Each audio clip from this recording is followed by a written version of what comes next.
No one really wants to overpay for anything. However, the excitement of a tax delinquent auction, people are excited and they want to win the auction, okay? So it happens all the time. People want to win, so guess what they do? They overpay. Stay tuned. I'm going to give you how to stop bidding and not overpay for delinquent tax properties.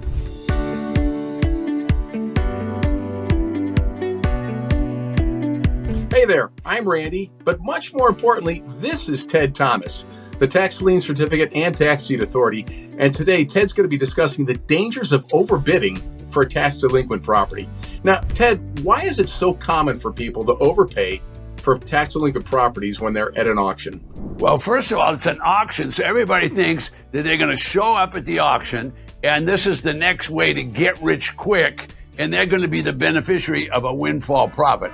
Well, I'm here to tell you, before I drill down to all this overpaying on tax delinquent property, I want to give you a little understanding of the real estate business and the bargain prices that really take place at an auction. So properties are sold at auction for 10, 20, 30 cents on the dollar if people don't bid them up.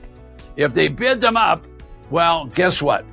They haven't got any common sense working for them. They haven't got any patience working. So what you have to have is you have to have patience and common sense and know what you're going to bid, know what your exit strategy is, and know how high you're going to bid. It's really important. What role does research play in preventing you from overbidding on a property? Okay, this whole deal depends upon research. Now, let me tell you, research isn't go sit in a library. Okay, research is the key to success at tax defaulted auction. So what do you want to research first of all? The location of the property, okay? Next, you want to research the condition of the property. Next, you want to research the title of the property. Okay, are there other liens that you don't know about? Have you gone to the county?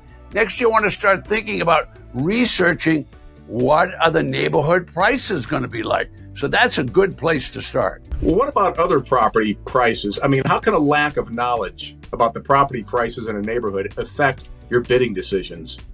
Okay, everything's going to depend on what research you do. For example, most people want to buy stuff. I tell you, don't think about buying, think about selling. So if you understand what your exit strategy is going to be, and we'll come to that in a few minutes, all right, if you understand the values in that neighborhood, you don't want to bid all the way up to that value. There's no room to sell it. So you want to bid up to a price that maybe you have to fix the property up or clean it up or do something with it and then be able to sell it. So you can't bid what the price in the neighborhood is. So if you have no idea because you haven't looked at it, you don't know the condition, and you don't know what the prices in the neighborhood are, you're bidding blind. You don't want to bid blind in an auction. All right, now, if you try to sell something that you overbid on, the brokers won't even go near you.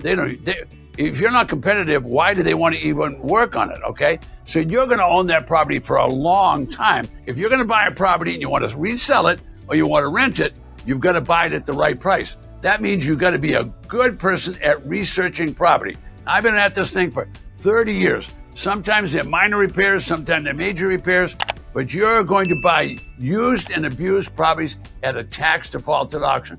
So what are some of those things you should be looking at when you're inspecting a tax delinquent property, Ted?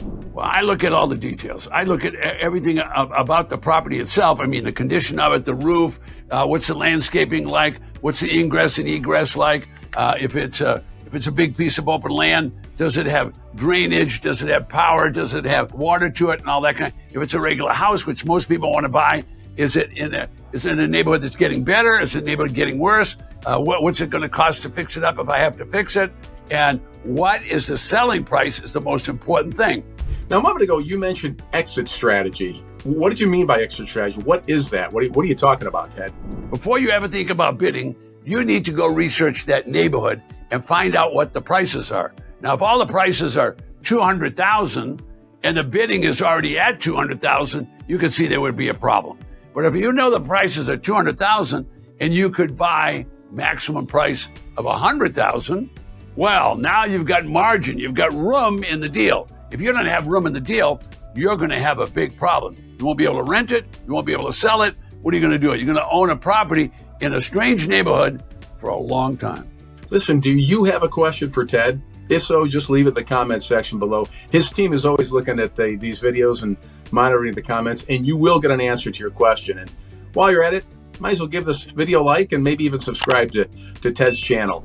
So most people don't understand the cost. So what I did here, as you can see, I just took a property, an average property selling at $300,000. And look at that, a 6% commission to sell it. That's a lot of money.